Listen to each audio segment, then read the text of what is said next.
Hello and welcome, dear listeners. This is JOSPT Asks, the weekly chat where you, the audience, get your questions answered.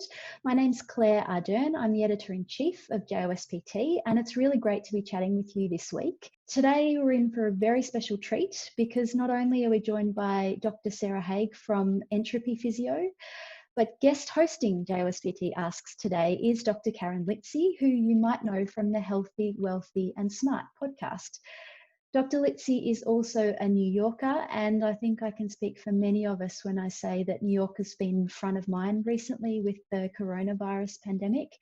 And I'd like to extend our very best wishes to everyone in New York. We're thinking of you. So I'm going to throw to Karen now, where I'm really looking forward to our chat today on pelvic floor incontinence and exercise. Over to you, Karen. Hi, everyone. Claire, thank you so much. I really appreciate your giving me the opportunity to be part of JOSPT Asks live stream. So I'm very excited about this. And I'm also very excited to talk with Dr. Sarah Haag. Sarah is an educator, a clinician, and an author. She is also co-owner of Entropy Wellness or Physiotherapy and Wellness in Chicago, Illinois, and is also a good friend of mine. So it's really an honor for me to be on here. So Sarah, welcome. Thank you so much. I was really excited that all this came together so beautifully. Okay, so like Claire said, today we're going to be talking about the pelvic floor, which is something Sarah loves to talk about, because what I also failed to mention is she is a certified pelvic health practitioner, so through the American Physical Therapy Association. So she is perfectly positioned to take us through. And as a lot of you know, you had the opportunity to go onto Slido to ask questions. You can still do that even throughout this talk. Just use the code PELVIC, that's PELVIC,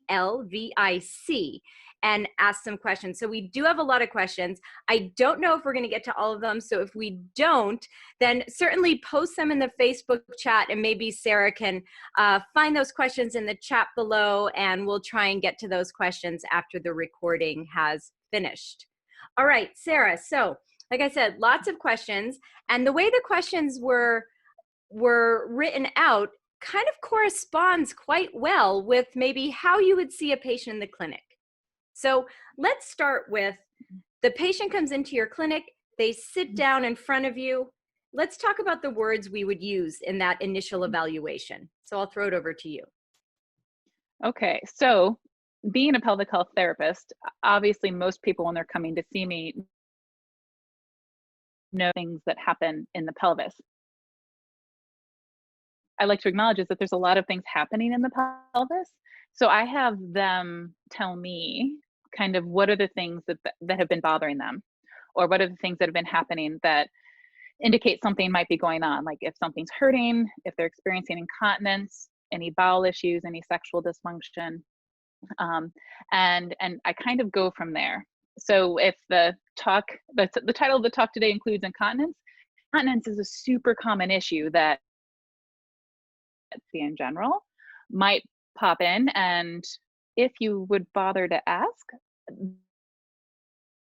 I think it's like 1 out of 2 people over 60 are experiencing incontinence of some kind. The answer is going to be yes. So you can start asking more questions. But starting out with what is bothering them is really what I like to start with. Then the next thing we need to know is after we have that issue or that priority list of things that are bothering them in the pelvis, and it's not uncommon actually to have, so let's say they start with a discussion of incontinence. I still actually ask about sexual function, any pain issues, any bowel issues, just based on the innervation of the area, the anatomical arrangement of everything. It's not uncommon to have more than one issue, but those other issues might not be bothersome enough to mention. So it's kind of nice to get that full picture. Then the next thing we really want to start. So there are times I've met women who come in and they're like, oh yeah, I have incontinence. And you're like, okay, so when did it start? They're like 25 years ago. Okay. Do you remember what happened then? Typically it was a baby. But sometimes these women will notice that their incontinence didn't happen until like 4 or 5 years after the baby. So that's information that's very helpful. If they say, my baby that was born 6 weeks ago, our interventions and expectations are going to be very different than someone who's been having incontinence for 25 years. So again, knowing how it started and when it happens, when the issues are happening, I just kind of let them, it's like a free text box on a form, like just, they can tell me so much more. Excuse me. And when we are talking about things, I do talk anatomy. So when it comes to incontinence, I talk about the bladder and the detrusor, the smooth muscle around the bladder, the urethra, basically the hose that takes the urine from the bladder to the outside world. I do talk about the vagina and the vulva and the difference between the two. And then actually we do talk about like the anus and the anal sphincters and how all of that is all there together and supported by the pelvic floor. Because in physical therapy, it's going to be something with that pelvic floor or something out. Does it need to be more pelvic floor focused, or does it need to be behaviorally focused, which is the case sometimes, or is it that kind of finding that perfect Venn diagram of both for those issues that the person's having? And let's say you're in a part of the world. One of the questions was, what if you're, I think this question came from Asia, and they said, what if you're in part of the world where you have to be a little bit maybe more sensitive around even the words that you use? I know we had gotten a question a couple of years ago about a woman in the southern part of the United States that was from a very conservative area. And do we even use these words with these patients? So what is your response to that? My response is that as healthcare providers, we are responsible, I think, for educating people and using appropriate words and making sure people understand the anatomy, like where things are and what they're supposed to be doing. However, definitely when I'm having this conversation with someone, I want them to feel at ease. So like I will use the anus, vagina, anus, anal sphincters, vulva. It's not a vagina, it's a vulva if it's on the outside. But then if they use different terms to refer to the anatomy we're discussing, I'm happy to code switch over to what they're most comfortable with, because they need to be comfortable. But I think as again, healthcare practitioners, if we're not comfortable with the area, we're not going to make them feel very comfortable about discussing those issues. Right, and that makes a lot of sense. Thank you for that. So now, let's say the person kind of told you what's going on, and let's talk about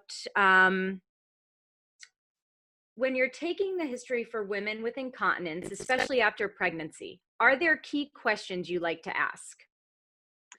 Yes. So my gals that I'm seeing, especially when they're relatively early in the postpartum period, are the things I'm interested in is, did they experience this incontinence during their pregnancy, and did they have issues before pregnancy? And then also, if this is not their first, tell me about the first birth or the first 2 births or the first 3 births, to really get an idea of, is this a new issue, or is this kind of an ongoing marked by the so kind of getting a bigger picture of this. And then also that most recent birth. We want to know, was it vaginal? Was it C-section? With vaginal births, if there's instrumentation used, so if they needed to use forceps or a vacuum, that increases the likelihood that the pelvic floor went under a bit of trauma, and possibly that resulted in a larger and even if there isn't muscles, it's understandable that things might not work well if it's really swollen, if it's still healing, different things like that. So understanding the kind of like the recent birth story, as well as their bladder story going back to even that first baby or before that first baby, so that we know where we're starting from. And the reason why I do that is because, again, if it's a long-term issue, we have to acknowledge the most recent event and also understand there was something else happening that we need to kind of look at. So would I expect it all to magically go away? No, I wouldn't. There's probably something else we need to figure out. But if it's like, nope, this onset happened of my baby 3 months ago, it's been happening since then. 3 months seems like forever and is also no time whatsoever. It took 10 months to make the baby. So it's, if you tear your hamstring, we're expecting you to start feeling better in 3 months, but you're probably not back to your peak performance. So where are we in that? And sometimes time will cure things. Things will continue to heal, but also that would be a time like, how good are things working? Is there something else going on that maybe we could facilitate or have them reach continence a bit sooner? Okay, great. And do you also ask questions around if there was any trauma to the area? So if this birth was, for example, the product of a rape or of some other type of trauma, is that a question that you ask, or is that something that you hope they bring up? That's honestly, for me in my practice, something I try to leave all of the doors wide open for them to share that. In my experience, I've worked places where it's on the questionnaire that they fill out from the front desk, and they'll circle no to any sort of trauma in the past. Yeah, they don't want to circle yes on that form. So and also I kind of treat everybody like they might have something in their past, right? So very non-judgmental, very safe place, always making them as comfortable and as safe as possible. And I will say that if there's anything I can do to make you feel more comfortable or more safe, we can do that. And if you don't feel safe and comfortable, we're not doing this. We're going to do something else. Because you're right, that's always one of those lingering things, and the statistics on abuse and rape are horrifying, to the point where, again, in my practice, I kind of assume that everybody has the possibility of having something in their past. Okay, great. Thank you. And now another question that's shifting gears, another question that came up that I think is definitely worthy of an answer is, what outcome measures or tools might you use with your incontinence patients? So with incontinence, honestly, my favorite is like an oldie but a goodie. Like it's the International Continence questionnaire, where I think it's 5 or 6 questions, just simple, like how often does this happen? When does it happen? There's a couple of other outcome measures that do cover, like your bladder's not empty. Are you having feelings of pressure in your lower abdomen? It gets into some bowel and more genital function. Can you repeat that? Because it kind of froze up for a second. So could you repeat the name of that outcome tool as it relates to the bladder and output? Did you? Because it kind of cut off. Oh, sorry. So That's the okay. ICIQ is one, and then, but like ICIQ VS with vaginal symptoms, right? So there's a lot of different forms out there. Another one that will kind of gather up information about a whole bunch of things in the pelvis is the pelvic floor distress questions about bowel function, bladder function, sexual function, discomfort from pressure or pain. So that can give you a bigger picture. I'll be honest, sometimes the people in my clinic, they're coming in, and even though I will ask the questions about those things, when they get the questionnaire with all of these things that they're like, this doesn't apply to me. I'm like, well, that's great that it doesn't apply to you, but they don't love filling it out. So sometimes what I will go with is actually just the PO. Can you say that again, please?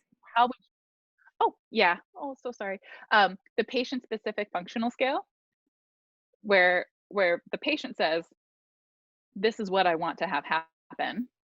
and we kind of figure out where they are, talk about what would need to happen to get them there.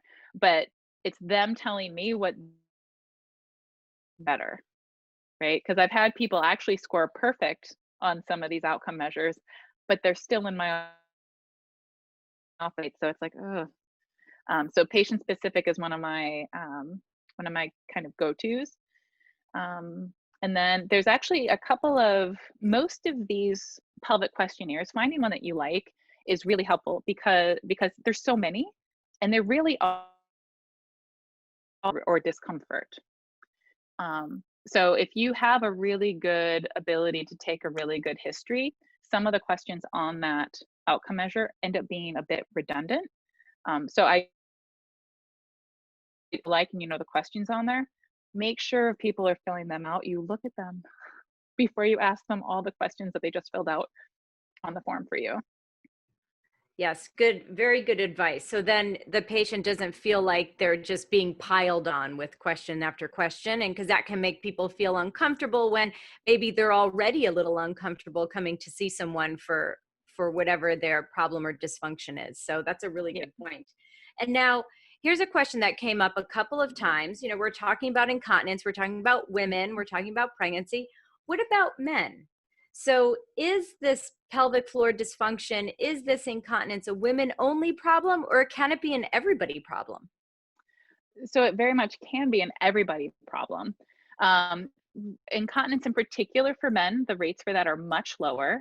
And typically the men are either much older or they are, they've undergone prostate removal for prostate cancer.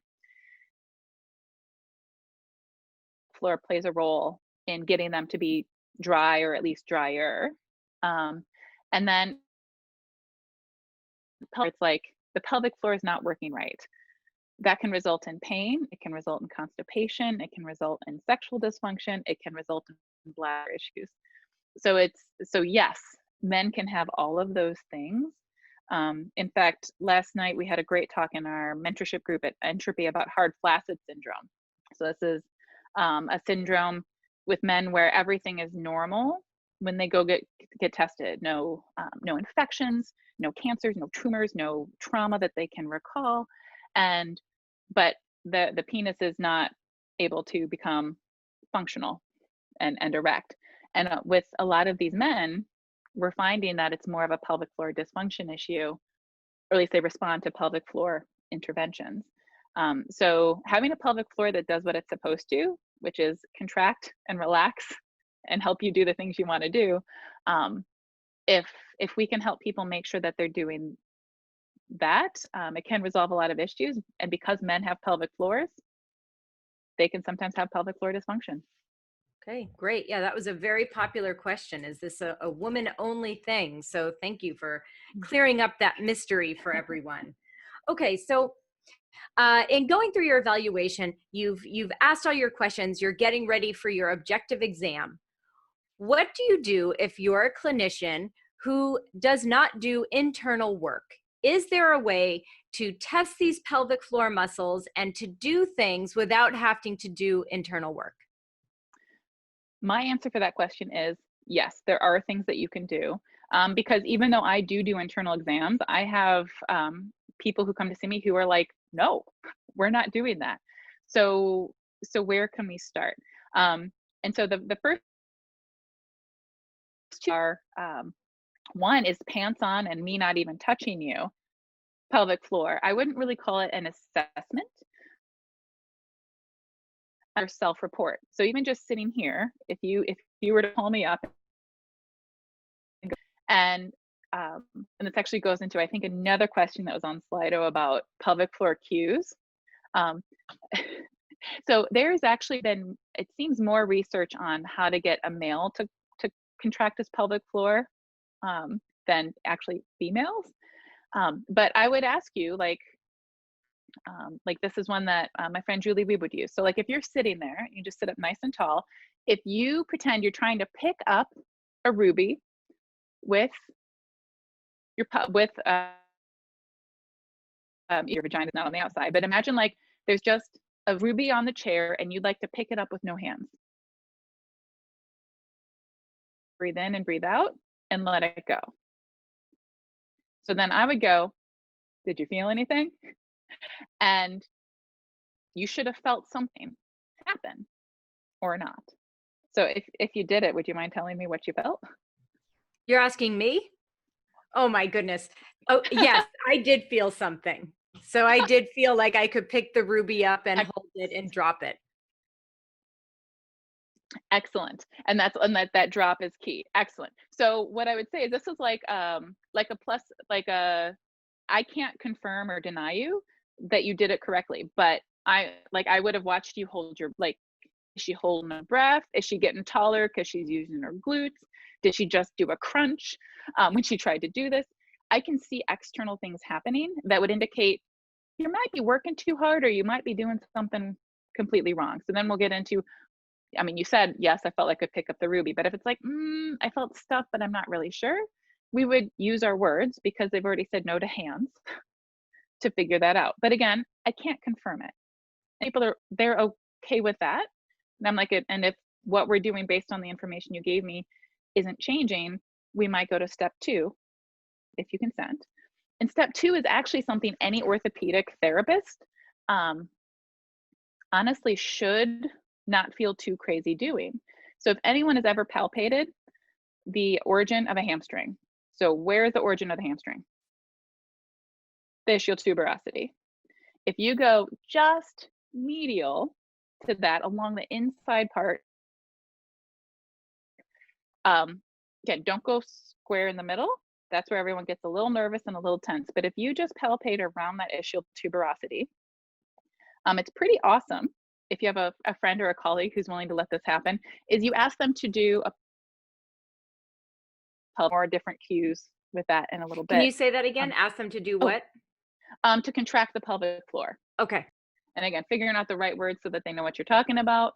We can talk about that in a minute. But if they do a pelvic floor contraction, you're going to feel kind of like this bulging tension build right there. Maybe pushing your fingers, you should feel it kind of gather under your fingers. It shouldn't like push your fingers away. But then you can be like, well, you could test their hamstring and see that you're not on the hamstring, and you can have them squeeze your glutes and you can kind of feel the differences. The pelvic floor is just there at the bottom of the pelvis. So you can palpate externally, even through blue jeans is a bit of a challenge, but if they're in, like their workout shorts or yoga pants, it's actually very, very simple. And honestly, as long as you explain to them what you're doing and what you're checking for, it's no different than palpating an ischial tuberosity for any other reason. And with that, I tell them that it's more like a plus minus. So I can tell that you contracted and that you let go. That's all I can tell. So I can't tell you how strong you are, how good your relaxation was, how long you could hold it for, any of those things. And then I tell them with an internal exam, we would get a lot of information. We could test left to right. I could give you more of like a muscle grade. So like that 0 to 5 scale we use for other muscles, we can use that for the pelvic floor. I can get a much better sense of your relaxation and see how is that going. And I can even offer some assistance. So we have 2 really good options for no touching. And then just as long as we understand the information we might gain from an internal exam, the information we gather from the first 2 ways isn't sufficient to make a change for them. And then as, let's say, the non-pelvic health therapist, which there might be several who are going to watch this, when do we say, you know something, I think it's time that we refer you to a pelvic health therapist, because I do think, given what you've said to me, and maybe we did step 1 and 2 here of your exams, I think that you need a little bit more. So when is that decision made?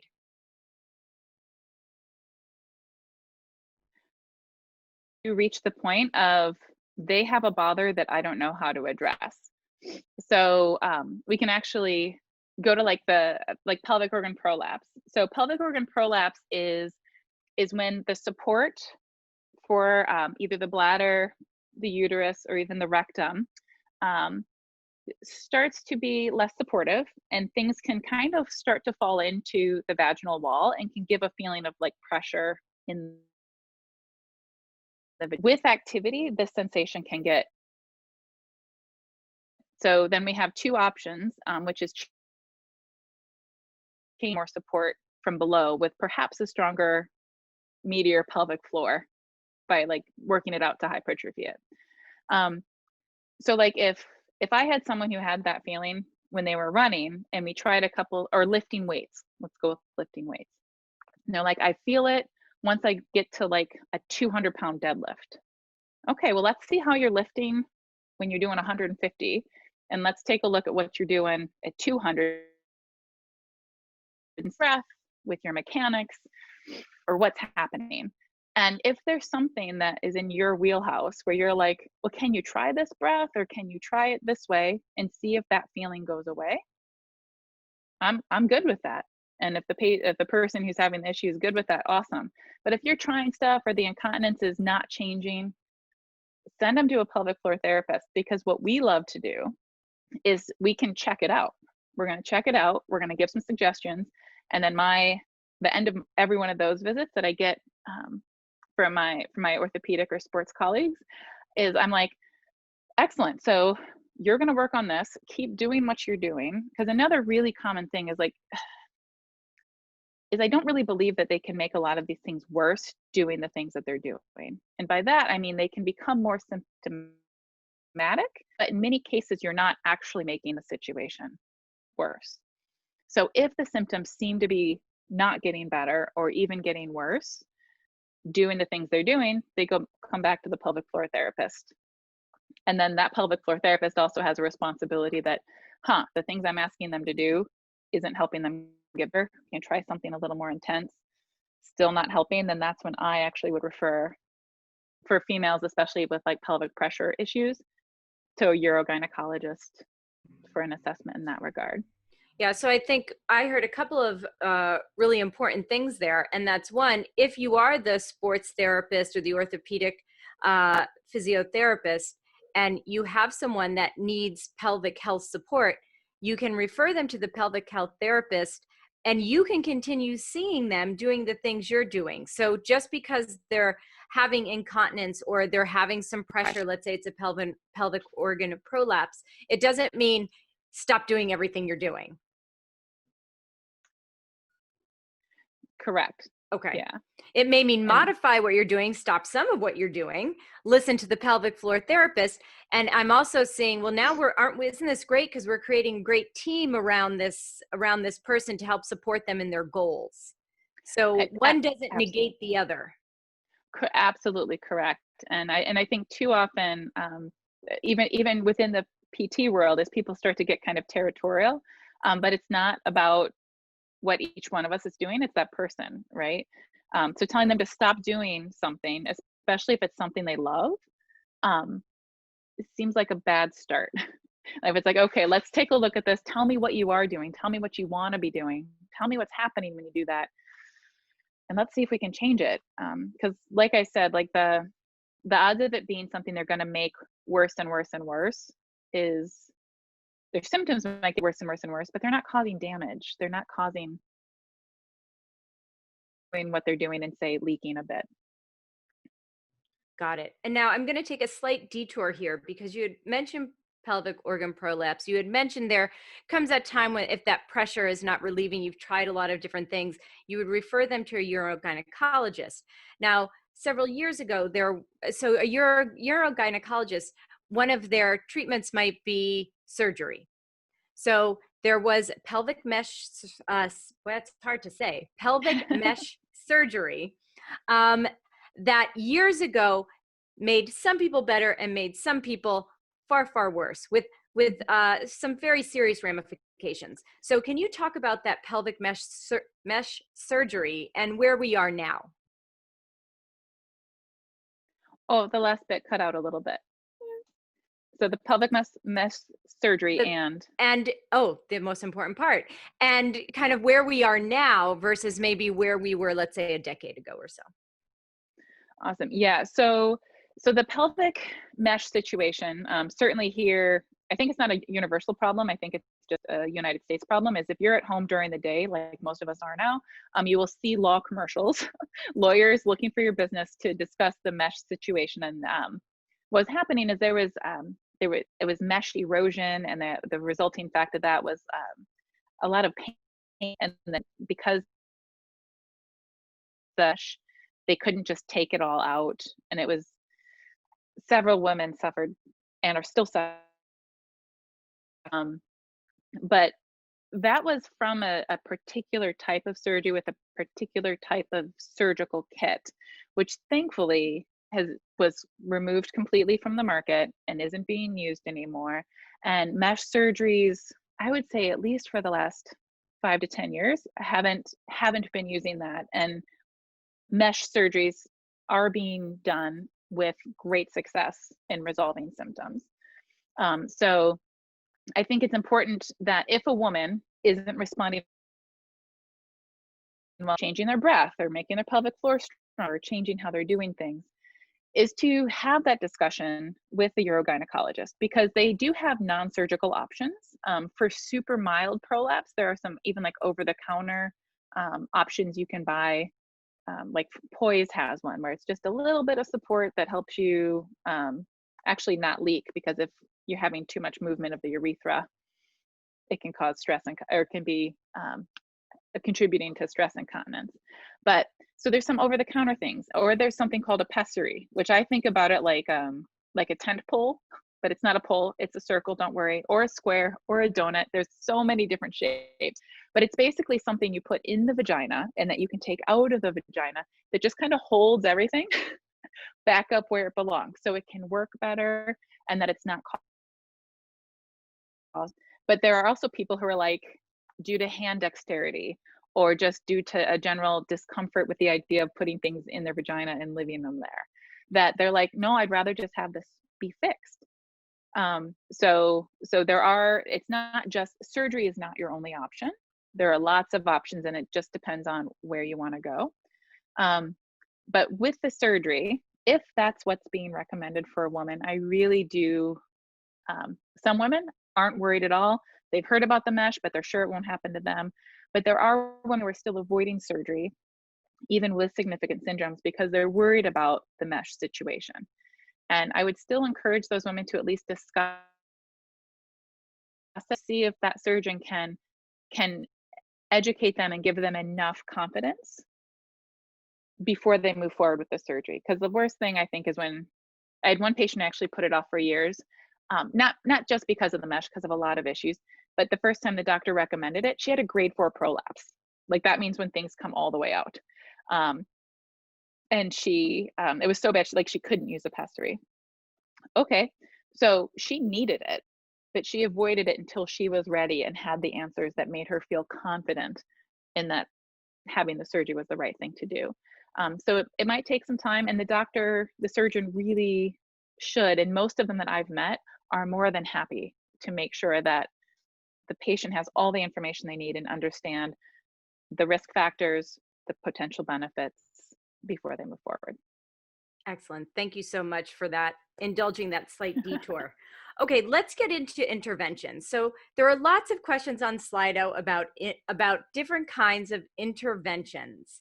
And so let's start with lot of questions about transverse abdominis activation. So there's one question here from Chantal, said studies in patients with specific low back pain do not recommend adding transverse abdominis activation because of protective muscle spasm. What about urinary incontinence in combination? What do you do? So there is a lot on transverse abdominis, as you saw in Slido. So I'll throw it over to you, and you can give us all share your knowledge. Okay, well, let's all do this together. So I don't know how many people are watching, but if we just sit up nice and tall, and I'm going to give a different cue for the pelvic floor. So what I want you to squeeze like you don't want to urinate, like you want to stop the stream of urine. Okay, so as we're pulling that in, feel anything else other than the underneath contract. What did you feel, Karen? Well, I did feel my TA contract. I felt that lower abdominal muscle wall start to pull in. Yes. So the way I explain it is that the pelvic floor and the transversus are the bestest of friends. And this makes sense when you think about, when you remember the fact that the pelvic floor isn't just there regarding like bowel, bladder, and sexual function. It's one of our posture muscles. So if we're totally like slacked out and our abs are off and all of that, our pelvic floor is pretty turned off as well.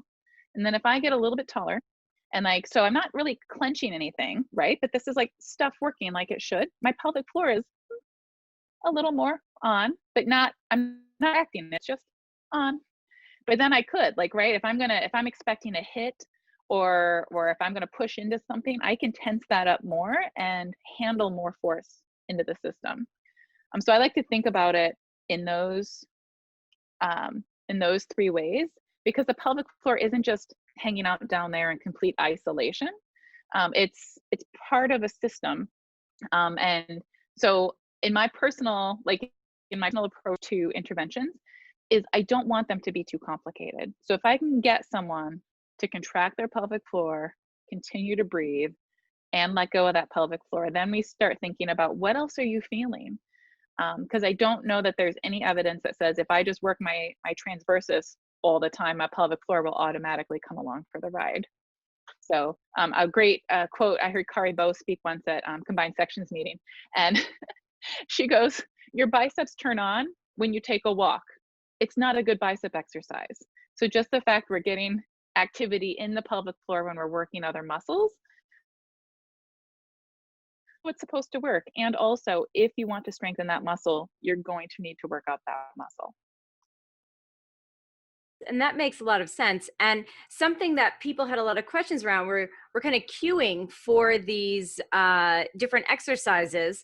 And I really love and you've made it several times, comparisons to other muscles in the body. So can you talk about maybe what kind of cueing you might use to have someone, I can't believe I'm going to say this, turn on, and I use that in quotes because that's what you see in a lot of like mainstream publications for laymen. So it might be something that our patients may see when they come in. So how do you cue that? To turn on the pelvic floor. So honestly, I will usually start with floor, and I do. If I'm able to do a pelvic floor exam, that's usually, again, a lot more information for me. But I'm like, okay, so do that now. And I watch them do it, or I feel them do it. And I'd be like, okay, what did you feel move? And I start there. And then I always say it's a little bit like I get dropped into a country and I'm not sure what language people are speaking. So sometimes, one of the first cues that I learned was like, so squeeze like you don't want to pass gas. Okay, so everybody, let's try that. So sitting, squeeze like you don't. Karen, you got taller, so I think you did some glutes.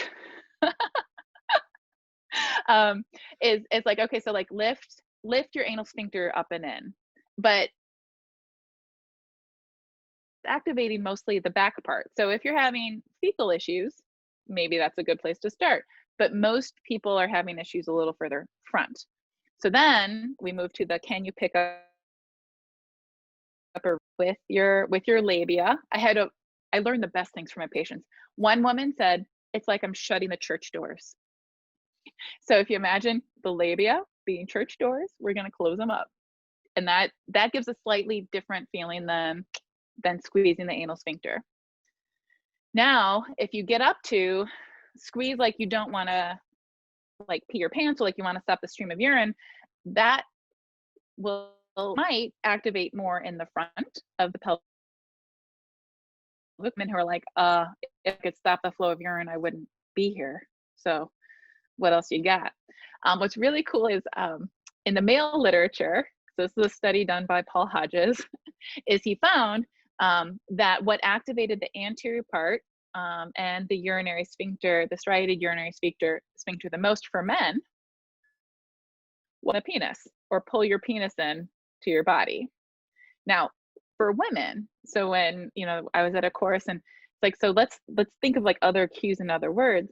But even if, so I don't have a penis. There's a lot on this call that probably don't have a penis. Even if you don't have a penis, I want you to do that in your brain. Shorten the penis and pull it in. And did you feel anything happen?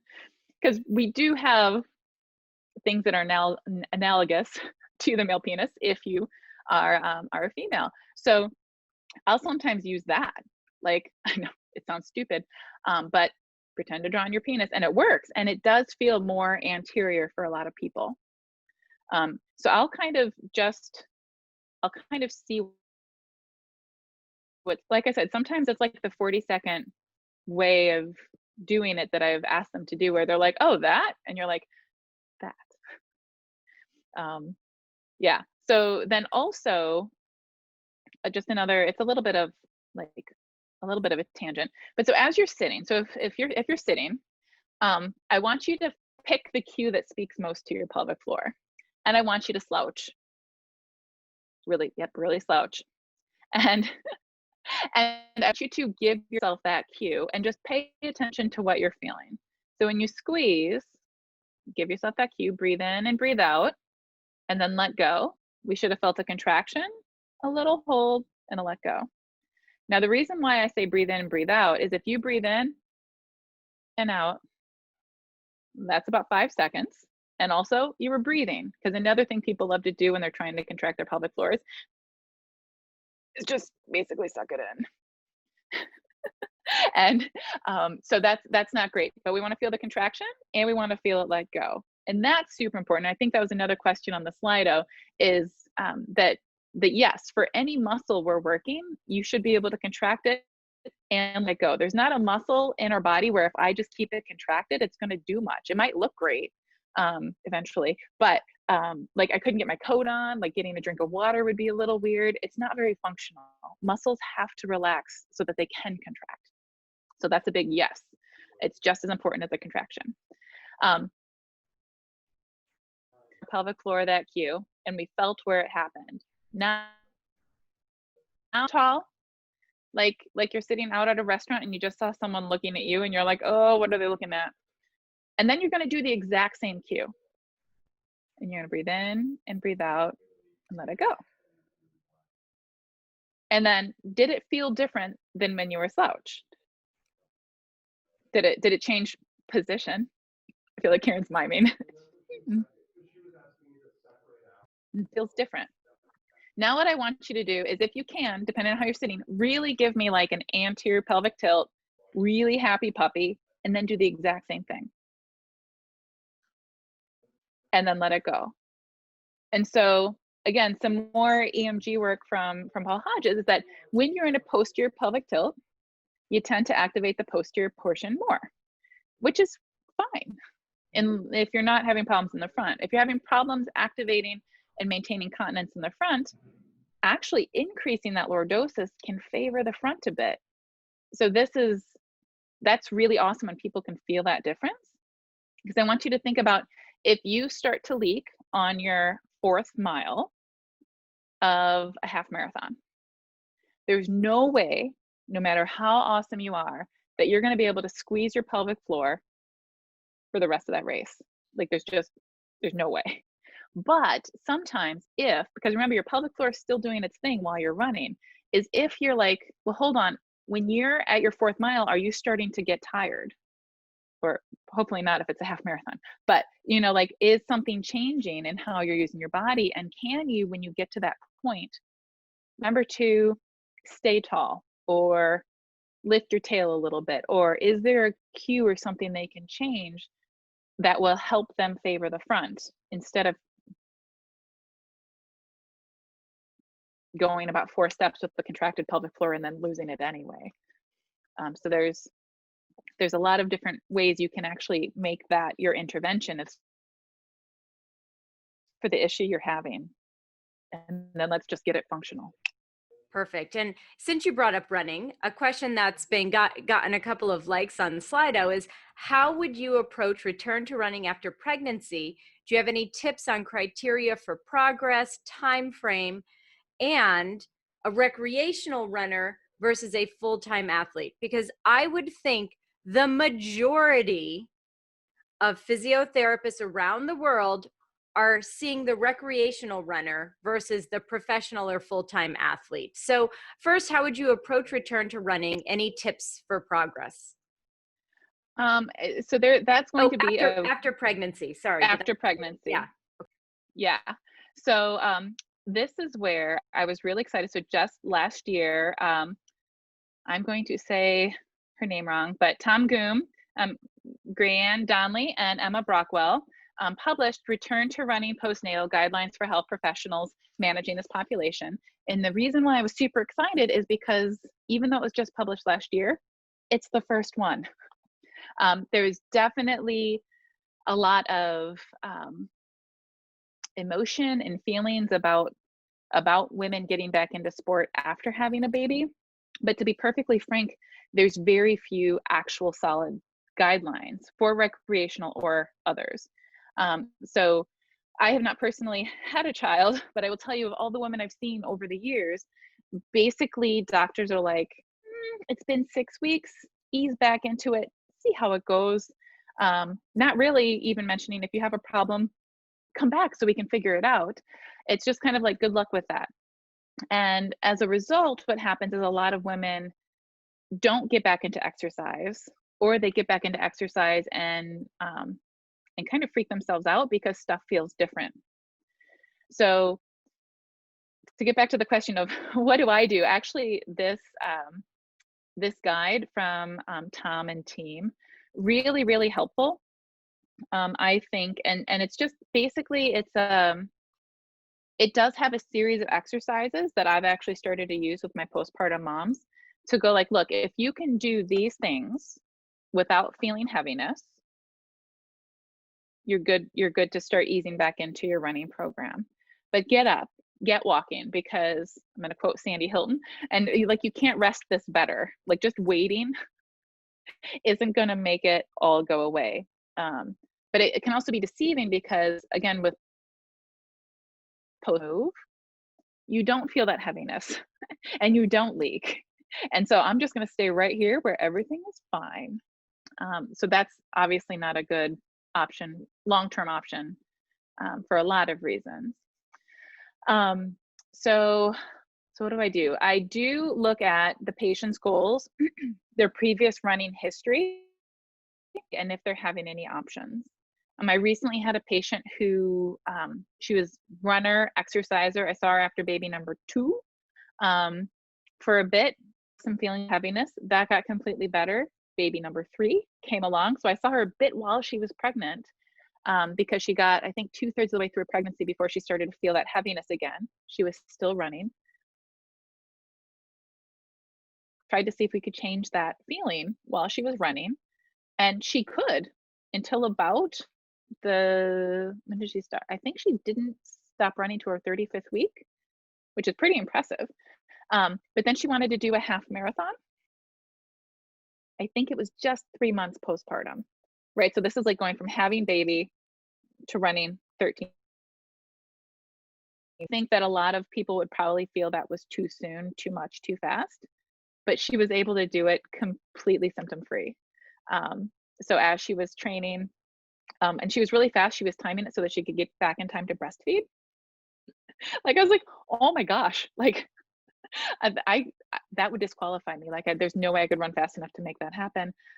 But she was able to work it out where she could perform at her level without symptoms. And I was really happy that I was able to support her in that. She did all the hard work. For general people, recreational, were you a runner before? Or is this completely new? And are you having any symptoms? And is there anything you're worried about? Again, a lot of women are worried about giving. It's actually really hard to do a prolapse, to give yourself one. Babies are a great way to do it. But that's like the risk factors I looked up for something else a couple of years ago. I haven't looked recently, but like really, really heavy prolonged lifting. So not like your CrossFit 3 days a week, but like your physical labor for 8 hours, 10 hours a day, every day, could eventually do it. Also having babies. So like once you get to every baby increases your risk of pelvic organ prolapse, which makes good sense. And that is what it is. So kind of looking at what are their risk factors, are there any, and letting them know that if they feel it more, it doesn't mean they made it worse. They just made it more symptomatic. Got it. Great. All right. So we have time for maybe one or two more questions, and then I'm going to throw it back to Claire because we're coming up onto an hour here. Maybe time for one more. What am I going to ask? I think I'm going to go with the gymnasts I work with all believe it's normal to leak a little urine during training or competition. And this is something we talk about a lot. It might be common, but is it normal? You already gave me the answer. What is it, Karen? No. No. No. And so, yeah, so the short answer for that is no. Or I agree with the question where it is very, very, very common, and it is still, I would say, not normal to leak urine. Unfortunately, so if there's any researchers out there who want to get together, let me know. We have information on athletes and incontinence, but mostly it's prevalence, that it happens a lot in gymnastics, in dancing, in volleyball.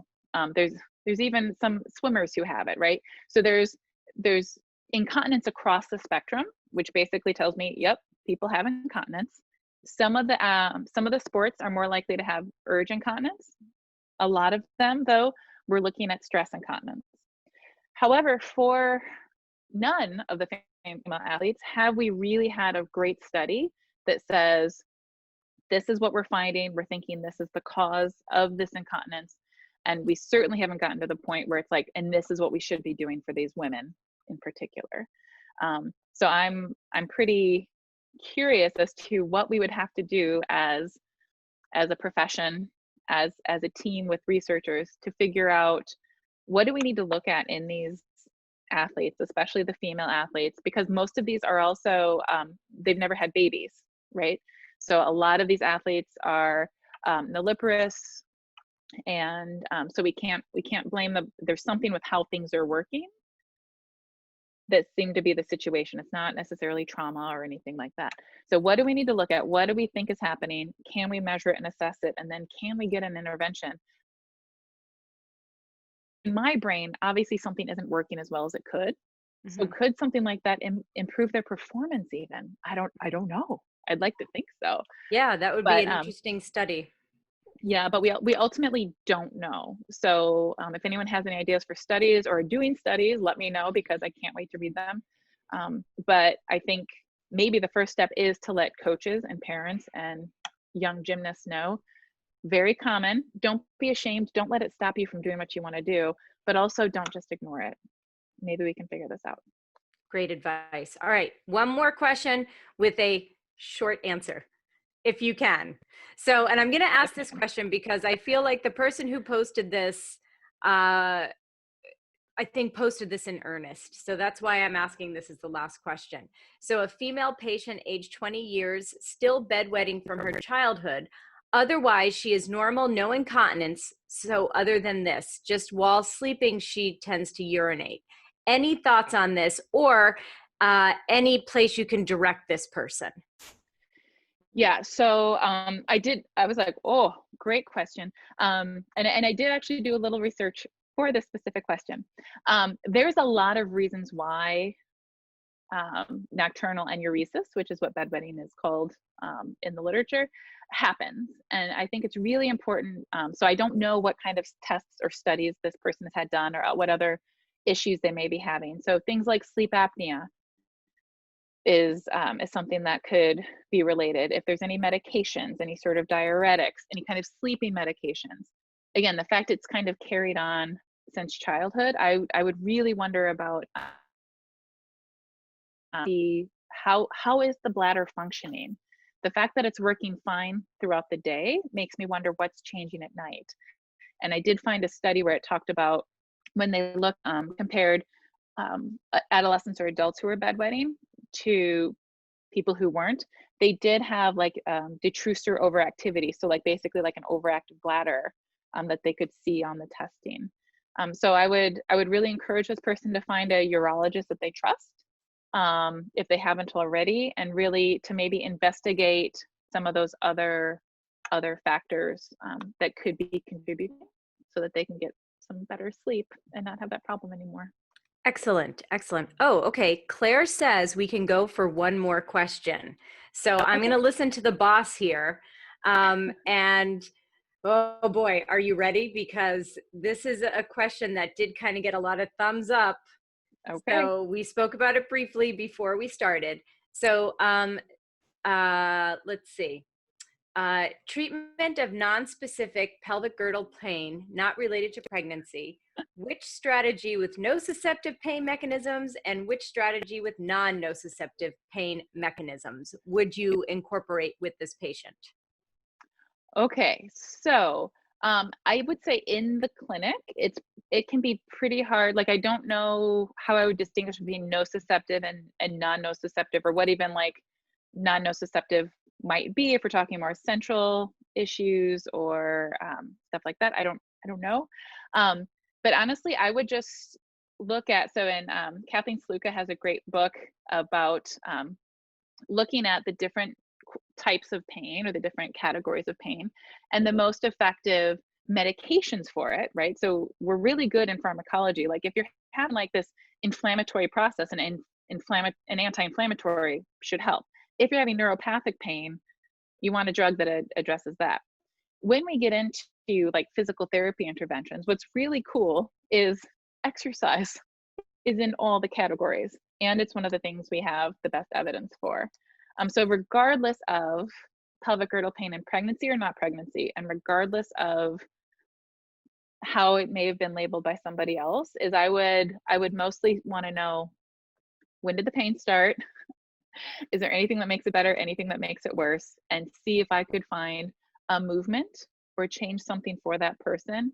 Or that made me sound like I was going to do a whole lot of work. If I could find something for that person to change for themselves, to have that hurt less and have them. I would tend to keep it simple, mostly because in the clinic, again, we could do a lot of special tests that might say, oh, nope, they definitely hurt there. But it's still, if we're looking at what's going to be an effective intervention there, that patient's going to tell me what that is. Sorry, it would help if I unmute myself. So it looks like we have time for one more. And I really, Claire did not pop up yet. So we've got time for one more. And then we're wrapping it up, I promise. So stroke patients, dementia patients. Oh, wait, we just got the response. Oh, no, go. Yes, no? It's a super short answer if you want, Claire. Super short answer? Okay. So stroke or dementia patients with urinary incontinence, any useful ideas for their rehab program? Yes. So I would get an idea of their bladder habits, their bowel habits, their fluid intake, because a lot of that's going to end up being outside caregiver help.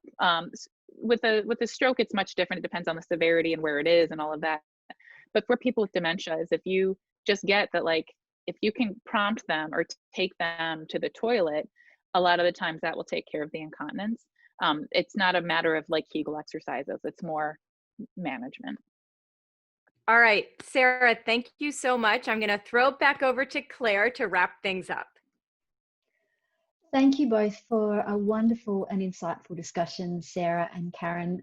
So many practical tips and pointers for the clinician especially. I was loving learning about all of the things that I could take to the clinic, so I hope our audience find those practical tips really helpful.